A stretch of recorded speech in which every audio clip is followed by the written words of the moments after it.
بسم اللہ الرحمن الرحیم۔ جامع مسجد صدیقی کی طرف سے اور انتظامیہ کی طرف سے، اہل محلہ کی طرف سے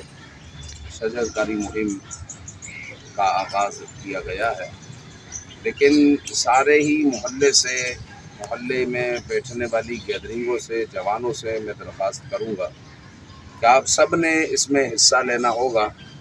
ہمارے یہاں پر مسئلہ یہ ہے کہ جہاں پر جگہ خالی ہوتی ہے وہاں پر اسٹال لگتا ہے، اور درخت کی ہمیں اشد ضرورت ہے،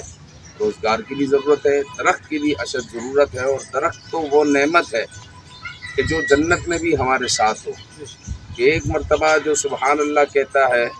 اور ایک حدیث پاک میں آتا ہے جو کہتا ہے سبحان اللہ والحمد للہ ولا الہ الا اللہ واللہ اکبر، اس کے لیے جنت میں 4 درخت لگتے ہیں، اور جو سبحان اللہ کہتا ہے تو 1 درخت لگتا ہے۔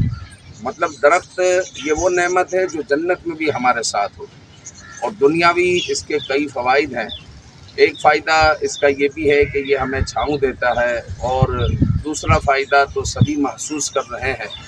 کہ شدید گرمی پڑ رہی ہے، اور اس شدید گرمی کا بہترین توڑ کثرت سے درخت ہونا ہے۔ جہاں پر کثرت سے درخت ہوں گے وہاں پر جو ہے ٹمپریچر کم ہوگا، وہاں پر اس کے فوائد محسوس کیے جائیں گے، لہٰذا ہر جگہ پر درخت لگائے جائیں، یہ ہمارے لیے سود مند ہے۔ پھر مزید یہ ہے کہ آپ جو درخت لگاتے ہیں، اگر آپ کے لگائے ہوئے پودے میں سے کوئی پرندہ کھاتا ہے تو وہ بھی آپ کے لیے صدقہ ہے، اور حدیث پاک میں آتا ہے کہ صدقہ بلاؤں کو چیر دیتا ہے، صدقہ بلاؤں کو چیر دیتا ہے۔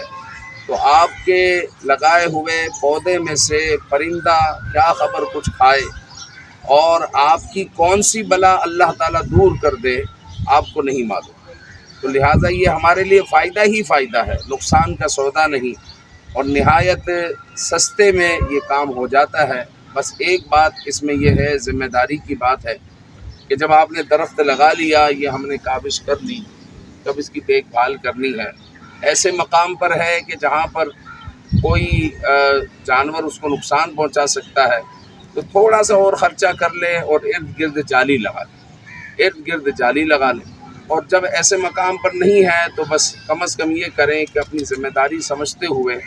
روزانہ یا ہر 2 دن میں اس جگہ کو پانی، یعنی درخت کو پانی ضرور دے،